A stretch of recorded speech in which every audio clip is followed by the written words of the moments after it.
Selamat pagi, selamat datang di tempat kita belajar melihat kehidupan sebagaimana adanya. Bukan sebagai mana yang kita inginkan atau juga bukan sebagaimana yang kita harapkan. Tapi sebagaimana yang ada hari ini dengan apa adanya. Saya dengan Fitri di ruang Beyond of Mind bersama Kang Ian sebagai partner, bestie, teman bertumbuh kita ya kan di ruang Beyond of Mind ini. Kang, kita ini masuk ke ilusi Kang. Kemarin kita sudah bahas tentang ilusi ini Kang. Iya betul. Ilusi tentang diri ya Kang ya. Iya. Sekarang kita bahas tentang ilusi kesadaran. Iya. Nah ini pertanyaannya Kang. Apa sih bedanya Kang ilusi diri dengan ilusi kesadaran? Oke. Kalau kemarin kita membahas tentang bagaimana membongkar ilusi tentang diri ya. Iya betul Kang. Nah sekarang kita membongkar ilusi tentang kesadaran, Teh Fitri, gitu ya. Nah kesadaran itu merupakan salah satu layer dari pikiran. Oke.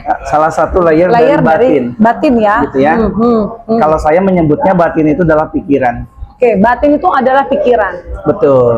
Kemarin kan dibahas bahwa batin itu terdiri dari satu ada yang namanya sensasi atau perasaan, sensasi. Ya. Kemudian yang kedua ada yang namanya persepsi atau penilaian. Yes. Kemudian yang ketiga ada yang namanya bentukan mental. Oke. Yang keempat ada yang namanya kesadaran. Nah, hari ini kita coba membongkar apa sih itu kesadaran. Betul. Gitu ya. Kesadaran di berbagai tradisi, Fitri, itu dianggap sebagai sesuatu yang kekal. Kesadaran di tradisi itu dianggap sesuatu yang kekal. Nah, di beberapa tradisi. Itu dianggap sebagai sesuatu yang kekal. Dia selalu ada. Makanya di beberapa tradisi mengatakan bahwa kesadaran itu adalah diri yang sejati. Kesadaran itu adalah diri yang sejati. Aku yang sejati. Aku yang sejati. Betul. Tapi Kang, kan bingung nih Kang kadang ya. Kita bicara kesadaran. Ada nggak sih Kang pengertian kesadaran mungkin dari segi bahasa Indonesia atau bagaimana? Oke. Itu ya. Seperti apa Kang? Ya, jadi sebelum kita membongkar lebih dalam terkait dengan kesadaran, kita harus tahu dulu definisinya ya. Ya. Jadi kesadaran itu kalau menurut bahasa Indonesia itu ada dua pengertian. Oke, ada dua pengertian. Ya, pengertian yang pertama bahwa kesadaran itu adalah sebagai kebijaksanaan. Kesadaran sebagai kebijaksanaan. Kemudian yang kedua adalah dia yang mengenali. Kesadaran itu adalah bagian pikiran yang mengenali. Dia yang mengenali, bagian dari pikiran dia yang mengenali. Gitu. Bagian pikiran yang mengenali terhadap segala realitas. Itu namanya kesadaran. Itu namanya kesadaran. Betul. Mengenali adanya realitas. Mengenali adanya realitas. Nah, lalu kenapa disebut kebijaksanaan, Kang? Nah, kesadaran sebagai yang didefinisikan sebagai kebijaksanaan. Contohnya begini, Teh. Oke. Ya, Teh Fitri datang ke sini melakukan podcast ini. Ya, dengan kesadaran Teh Fitri sendiri. Yes, betul. Itu artinya kesadaran sebagai kebijaksanaan. Gitu. Teh Fitri misalkan mengampuni orang yang menghina Teh Fitri karena kesadaran Teh Fitri sendiri. Berarti karena saya ingin memaafkan dia. Betul. Kesadaran saya untuk memaafkan dia. Betul. Gitu ya. Itu maknanya adalah sebagai kebijaksanaan. Oke. Terus ada juga orang yang mengatakan gini, orang itu kok nggak punya kesadaran ya? Iya. Mereka sudah punya, mereka sudah minta ampun tapi tetap aja nggak mau maafin gitu kan? Nggak punya kesadaran dia gitu ya? Itu sebagai kebijaksanaan. Oh, siap. Kesadaran yang kedua adalah sebagai yang mengenali semua realitas. Gitu, contohnya misalkan ini kita bisa melihat, kita bisa mendengar, bisa mencium, bisa meraba, itu karena adanya kesadaran. Adanya kesadaran. Ya, mengenali realitas. Mengenali realitas. Betul. Nah, kesadaran itu muncul, Teh Fitri, karena di dalam tubuh fisik kita ada yang namanya indera. Ada yang namanya indera. Betul. Apa aja tuh? Nah, di dalam tubuh fisik ada 5 Ada 5 indera. Maka dikatakan sering mendengarkan ada yang namanya panca indera. Yes. 5 indera. 5 indera. Kemudian di dalam batin ada salah satu indera batin untuk mengenali realitas yang ada di batin. Wih, menarik ini Kang. Berarti Kang ada 6 ya berarti. Ada 5 panca indera yang kita sebut itu yang ada di fisik. Betul. Dan ada 1 indera yang ada di batin. Betul. Nah, coba Kang kita kupas Kang. 5 indera itu seperti apa dan 1 batinnya tuh bagaimana? Nah, 5 indera atau 6 pintu indera ini keterkaitannya dengan kesadaran gitu ya. Oke. Jadi Teh Fitri ya, tubuh fisik ini punya mata, punya hidung, punya telinga, punya lidah, punya kulit, gitu ya. Nah, ketika mata kontak dengan objeknya, ya, objek mata apa? Bentuk, kemudian warna, maka di situ muncullah yang namanya kesadaran penglihatan. Gitu. Ketika telinga kontak dengan objek suara, maka muncullah kesadaran pendengaran. Ketika hidung kontak dengan aroma objeknya, maka muncullah kesadaran penciuman. Oh, masakan enak nih. Gitu ya, aroma. Aroma wangi, gitu, bau. Ini bau apek nih, gitu. Ini bau kecut gitu ya. Betul. Oke. Kemudian lidah, gitu kan, kontak dengan yang diecap, muncullah kesadaran ecap. Tubuh fisik ini kulit sama juga begitu. Ya, kontak dengan benda-benda, maka tumbuhlah yang namanya kesadaran rasa. Kesadaran raba, ada peraba gitu. Kan, berarti kalau gitu kalau sama kenapa terasa dong kan? Iya. Itu rasa ya Kang? Betul. Nah, jadi ketika mata kontak dengan objeknya, maka di situ muncul yang mengenali objek. Di situ muncul yang mengenali objek. Betul. Berarti itu namanya kesadaran penglihatan. Ketika telinga kontak dengan objek suara, maka muncullah mengenali adanya suara. Siap. Hidung kontak dengan aroma, maka muncullah mengenali aroma. Itulah yang dinamakan dengan kesadaran penciuman. Nah, Teh Fitri, kesadaran ini sifatnya tidak kekal, tidak langgeng. Kesadaran ini muncul ya karena ada sebab dan kondisi. Itu contoh. Kesadaran penglihatan muncul ketika variabel pendukungnya yang menjadi sebab dan kondisinya itu lengkap. Apa variabel yang menjadi sebab dan kondisi? Apa itu contoh? 1, ada mata yang sehat. Kedua, ada objeknya, rupa atau bentuk. Ketiga, ada sinar. Maka ketika semuanya lengkap, variabelnya lengkap, muncullah kesadaran penglihatan. Kalau misal gini Kang, di suatu tempat nih gelap nggak ada sinar, tapi benda ada di situ. Betul, mata ada yang sehat, tapi tetap nggak kelihatan. Tidak muncul kesadaran penglihatan itu. Karena tidak lihat, tidak tahu gitu ya. Objeknya tidak lengkap.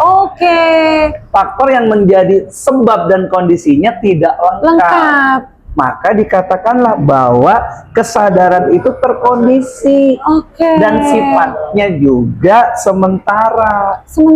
Salah satu ajalannya katakanlah tadi, ketika gelap, mata ada yang sehat, objek ada, tapi karena gelap, maka tidak muncul kesadaran penglihatan, nggak terlihat apapun di situ. Nah, kalau kesadaran didefinisikan sebagai sesuatu yang kekal, sebagai sesuatu yang hakiki, munculnya harus jangan melalui sebab dan kondisi. Lalu harus muncul dengan sendirinya. Itulah yang dinamakan the ultimate truth atau realitas hakikat. Realitas hakiki. Kebenaran mutlak. Ya, realitas mutlak. Ada contoh nggak Kang kira-kira? Iya. Gitu. Kan selama ini berbagai tradisi mengatakan bahwa kesadaran ini adalah langgeng. Dulu saya pun mengatakan gitu pemahaman saya, bahwa saya merujuk bahwa aku yang sejati itu adalah ya kesadaran. Karena dia selalu ada. Gitu. Tapi setelah saya berlatih satu metodologi, saya mampu melihat kesadaran saya mampu melihat bahwa kesadaran itu muncul dan lenyap. Betul. Muncul karena terkondisi, lenyap karena terkondisi. Sesuatu yang terkondisi membutuhkan variabel yang lain untuk muncul, maka itu bukan yang mutlak, bukan yang hakiki, bukan yang abadi atau bukan yang sejati. Betul. Karena dia tidak lengkap dan ya tidak ada kondisi yang variabel yang melengkapi, kan gitu ya. Tergantung sebab dan kondisi. Gitu. Kalaupun sebab dan kondisinya tercukupi, variabel cukup, itu pun akan lenyap juga gitu ya. Akan lenyap ketika sebab dan kondisinya mengurai. Gitu. Ketika sebab dan kondisinya ada, muncul kesadaran. Ketika sebab dan kondisinya salah satu aja hilang, begitu kesadaran lenyap. Berarti kan begitu juga dengan pendengaran dong. Sama. Begitu juga dengan penciuman. Betul. Kan gitu. Betul. Itu semua yang apa yang kita sekarang ada ini kenyataan. Kita makan, misalnya gitu kan mengecap, itu kan mengecapnya ada rasa ini. Cuma sekedar selesai sudah gitu ya. Iya. Jadi ada kesadaran yang mengenali itu, tapi sifatnya sementara. Selesai makan, udah nggak ada lagi. Nggak terasa apa-apa lagi. Nggak terasa lagi. Makan lagi, muncul lagi. Ketika makanan lenyap, nggak ada lagi. Nggak ada lagi, Kang. Betul. Gitu. Jadi muncul lenyap. Nah, kenapa itu seolah-olah terlihat konstan? Seolah-olah terlihat selalu ada. Yang mengenali itu selalu terlihat ada. Karena proses muncul dan lenyapnya kesadaran itu begitu super cepat. Gitu. Kalau dibandingkan kecepatan cahaya mungkin lebih cepat dari muncul dan lenyapnya kesadaran ini. Betul, Kang. Gitu. Seperti sekarang ini, Kang, berhenti Fitri mendengarkan Kang Ian bicara. Keluar kata kesadaran, itu hilang, Kang. Betul. Dengar saya kesadaran hilang. Habis itu muncul lagi kata-kata yang lain. Betul, Kang. Jadi gitu. Nah, kalau saya boleh menganalogikan gini ya. Iya. Teh Fitri mungkin bisa lihat baling-balingnya kipas angin. Kipas angin, yes. Kalau berhenti, itu baling-balingnya ada 3. Iya. Tapi ketika kipas angin itu berputar kencang, berputar cepat, maka seolah-olah baling-baling itu ada 1. Betul, Kang. Gitu. Contoh lagi, Teh Fitri mungkin sering nonton film ya sama pacar dulu, atau sama suami sekarang. Pacar, Kang, sering. Sekarang juga sama pacar juga kadang, Kang. Diam, Kang, jangan bilang, Kang. Suami 1 aja, Kang. Iya. Nah, terus, Kang. Teh Fitri lihat gambar, lihat film, itu kan bergerak, kan? Iya. Ada yang berantem, ada yang marah, berbagai acting di situ ada. Kalau kita mau lihat lebih dalam, itu sebenarnya kumpulan ribuan gambar yang diam. Tapi diputar begitu cepat. Seolah-olah itu menjadi terlihat seperti suatu gerakan. Contoh, kalau misalkan kita mau mukul, gitu kan? Gitu mukul. Ini terdiri dari kumpulan gambar yang diam. Gambar begini, gambar begini. Ketika diputar cepat, itu seperti seolah-olah gerakan. Itulah yang dinamakan dengan ilusi. Gitu. Kalau kita menganggap bahwa kesadaran itu adalah kekal, kesadaran itu adalah diri yang sejati, berarti belum ada yang namanya pandangan terang. Masih terjebak oleh fenomena kesadaran. Kalau mau jujur, kalau mau lihat lebih dalam, ternyata kesadaran itu sifatnya adalah muncul lenyap. Berarti kan sebenarnya kalau misalnya nih kita nih dimaki Fitri bla gitu ya. Fitri langsung waduh, aku dikatain terdengar dong. Betul. Terus ngapain Fitri harus sakit hati dong kalau gitu, Kang? Coba aja dilihat oleh si kesadaran ya. Ketika muncul kesadaran pendengaran, ya dilihat. Maka suara itu kan akan hilang lagi. Iya, hilang, Kang. Terus gitu. Ngapain Fitri susah-susah ya, Kang? Jadi orang terjebak pada pola-pola lama. Itu benar. Gitu, ketika telinga kontak dengan objek suara, yang pertama muncul itu adalah sensasi suara. Oh, ada suara nih. Yes, ada suara nih. Gitu. Dengar nih, Fitri dimaki misalnya gitu ya. Tuh, nah, setelah adanya suara, ada mengenali sensasi, ada suara, muncul yang kedua penilaian deh. Betul. Penilaian.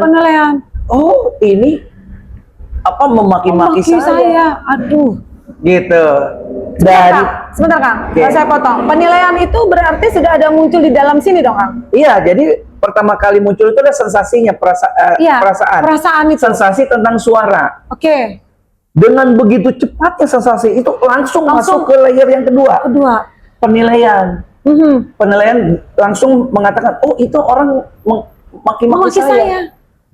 Penilaian kan? Gitu di sini. Betul. Nah, dari penilaian ini muncullah baik dan buruk. Gitu kan? Dari penilaian baik dan buruk ini muncul reaksi mental, bentukan mental. Betul. Jadi marah, dendam, gitu. Tapi ketika misalkan kesadaran Teh Fitri ya melihat proses ini, yang tiga ini sensasi, penilaian dan bentukan mental, ini kehilangan kekuatan.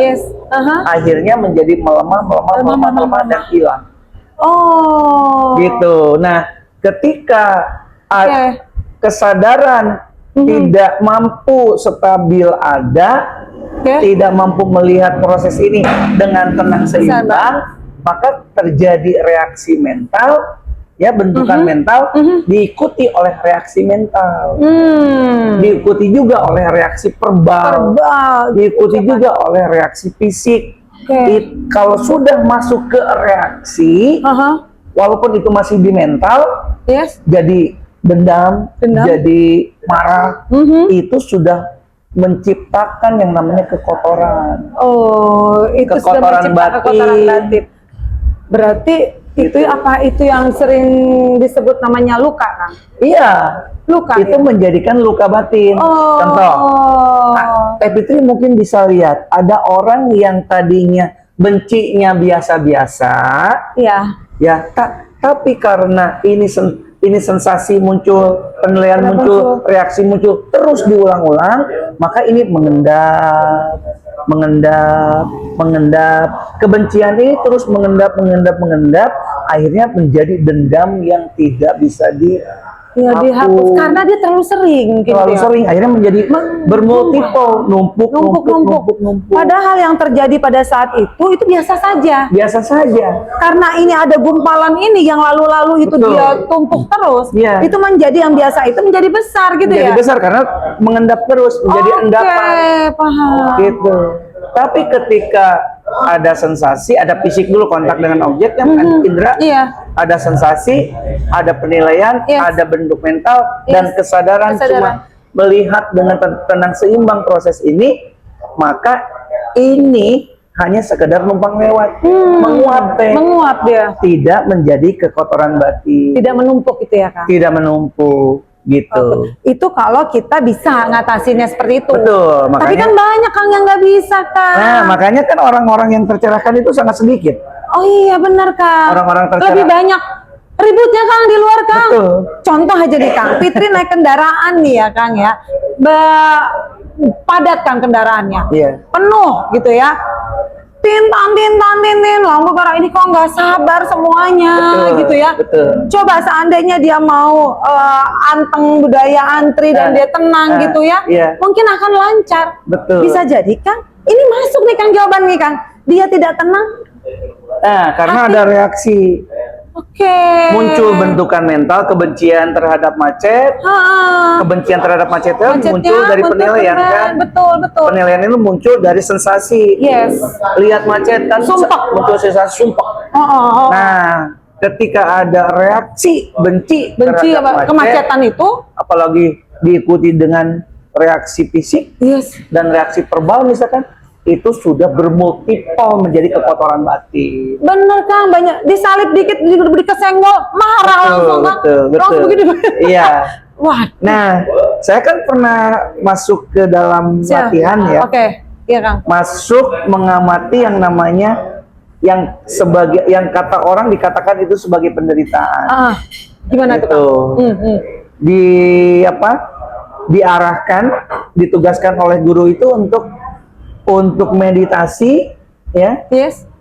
Namanya meditasi aditana. Aditana itu meditasi tanpa bergerak. Oh. 1 jam penuh, Teh. 1 jam penuh. Bayangkan coba. Tanpa bergerak. Baru 5 menit aja kan pegelnya udah minta. Gatel kan? Ada yang gatel. Pegel, iya kan? Itu kan waktu itu kan si pantat diganjel sama bantal yang empuk.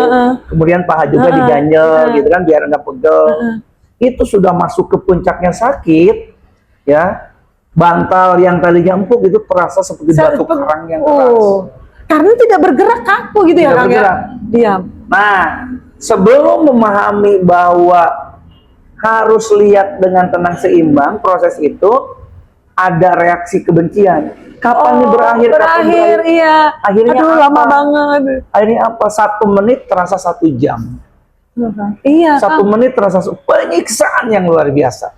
Rasanya menderita yang luar biasa. Iya. Tapi ketika diarahkan oleh guru, guru, apakah meditasi ini untuk menghapus rasa sakit? Bukan. Untuk mengenali rasa sakit itu. Oh. Dari gitu. mana prosesnya, dari mana munculnya, berlangsungnya, dan lenyapnya. Yang harus kamu lakukan adalah lihat dengan tenang seimbang fenomena itu. Oke. Berarti Kang, itu semua apa yang termasuk yang ke-6 itu Kang? Nanti ya. Nanti ya. Oke. Jadi Teh, ketika saya ingat apa yang dikatakan oleh guru, ketika muncul fenomena sakit, lihat dengan tenang seimbang, si kesadaran itu menyatu di dalam rasa sakit. Akhirnya rasa sakit ini tidak menjadikan satu penderitaan, malah dilihat, oh ini ya sakit. Oh, jadi dikenali. Oh ini sakit. Dilihat terus tanpa ada reaksi mental. Apa itu juga mengamati Kang namanya? Ya, mengamati juga ya. Siapa yang mengamati? Kesadaran. Ya, mengamati lambat laun Teh, si rasa sakit itu ketika udah sampai puncak memudar dan hilang. Insight-nya apa?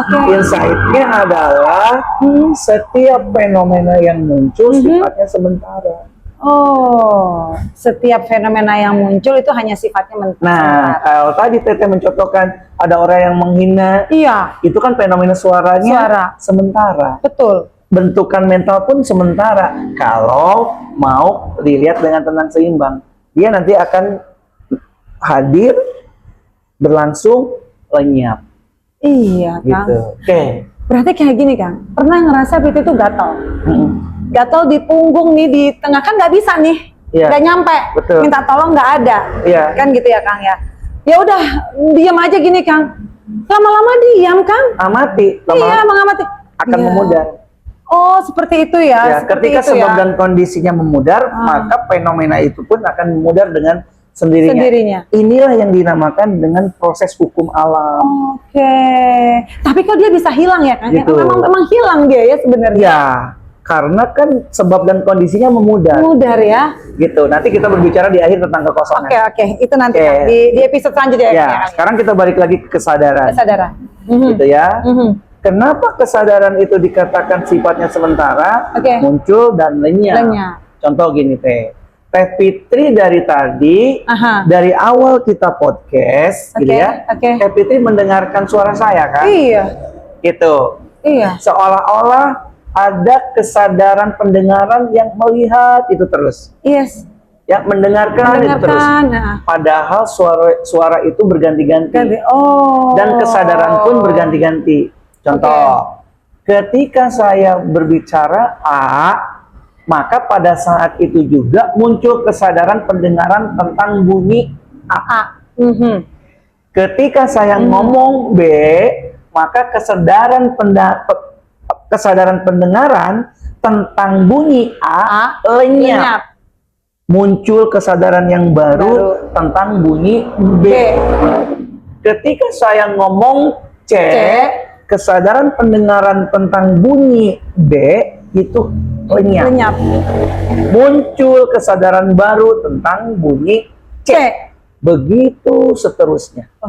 Jadi kesadaran itu adalah part by part, bagian per bagian. Tergantung sebab dan kondisi. Analoginya seperti film.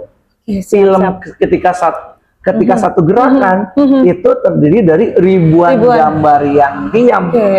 Itu ketika diputar begitu cepat, maka itu seperti gerakan. Itulah yang saya sebut ilusi tentang kesadaran. Berarti Kang, ilusi kesadaran itu sama dengan ilusi diri, ya kan? Ilusi diri lebih banyak itu di tubuh fisik. Gitu ya. Ilusi kesadaran itu lebih ke arah kesadaran yang mampu bisa mengenali. Betul. Itulah yang kebanyakan kita bingung di situ ya kan? Nah, saya mau tanya ke Teh Fitri. Di balik proses penglihatan, di balik proses pendengaran, di balik proses penciuman dan indera yang lainnya di balik proses indera yang lainnya, kan Teh Fitri seolah-olah merasakan ada yang melihat, ada yang mendengar, ada yang mengamati, ada yang gitu loh Kang. Sebenarnya itu tidak ada entitas tetap di balik itu semua. Itu hanya fenomena yang muncul karena sebab dan kondisi. Kayak saya contohkan gini Teh. Gimana Kang? Saya pukul meja ini ya. Muncul bunyi. Betul. Apakah bunyi itu muncul karena ada rohnya meja yang berbicara? Tidak Kang. Tidak. Karena ada kondisi. Tadi Akang pukul. Ada sebab dan kondisi. Ketika sebab dan kondisinya lenyap, bunyi itu pun lenyap. Kesadaran tentang bunyi itu pun lenyap. Betul. Jadi tidak ada entitas tetap, entitas kekal di balik proses ini semua. Iya Kang. Menarik ini Kang. Ini ya Kang ya. Berarti selama ini saya tertipu oleh ilusi dong Kang. Tertipu ilusi, maka 99% orang ya melekat pada ilusi-ilusi ini. Akhirnya apa? Menderita Kang. Yang muncul adalah fenomena penderitaan. Padahal di balik penderitaan itu pun tidak ada aku yang menderita. Tidak ada entitas yang menderita. Gitu. Jadi sebenarnya hakikat kita yang mana? Kemarin sudah dibahas. Merujuk ke nama. Ternyata berubah-berubah, nama bisa berubah. Bisa Kang. Merujuk ke fisik. Berubah fisik juga. Yang hakiki yang mana? Apakah yang 5 tahun, yang 10 tahun? Yang 5 tahun sudah lainnya. Berubah. Siap Kang. Masuk ke batin, berubah-berubah juga. Batin yang tadi kan sensasi, persepsi, reaksi mental, kesadaran. Nah, yang barusan kesadaran dibahas, berubah juga. Aduh, ini menarik ini Kang. Ini kayaknya ada kelanjutan episode ini ya Kang ya. Ada. Sampai nanti kita masuk bagaimana sih kita mampu melihat proses itu. Episode selanjutnya apa nih Kang? Gitu. Jadi sebentar ya Teh, sebelum masuk ke episode. Siap. Jadi sebenarnya siapa tuh yang melihat? Nah itu siapa Kang. yang mendengar? Siapa Kang? Ya, sudah dibahas kan? Nggak ada entitas. Nggak ada entitas. Nggak ada entitas yang tetap di balik proses itu hanya sekedar proses, sekedar fenomena yang muncul karena sebab dan kondisi. Kalau Teh Fitri sudah, ya kesadaran Teh Fitri sudah mampu melihat ini, ya, inilah yang dinamakan dengan pandangan terang. Pandangan terang. Inilah yang namanya tercerahkan. Tercerahkan itu. Kenapa tercerahkan? Karena sudah memahami realitas hakiki dari fenomena ini. Kebanyakan orang kan melekat pada ini. Betul. Sehingga kalau kita sudah memahami itu semua, kita akan timbul itu tadi namanya kecerahan, ya. Ada pandangan terang. Pandangan terang.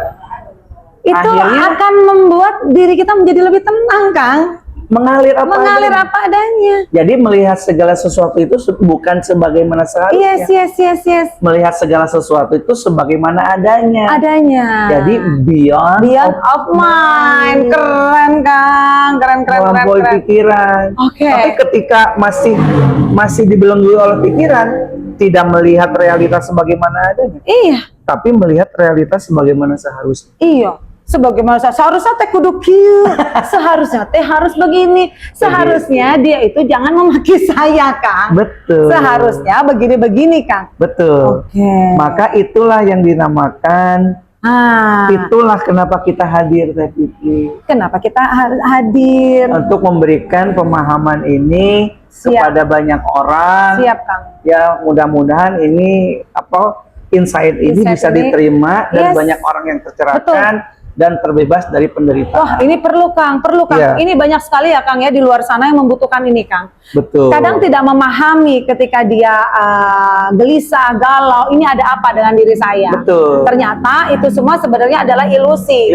Nah, ruang beyond of mind ini menjadi wadah untuk teman-teman mengetahui tentang diri kita. Begitu ya Kang ya? Betul. Oke Kang, kita lanjut.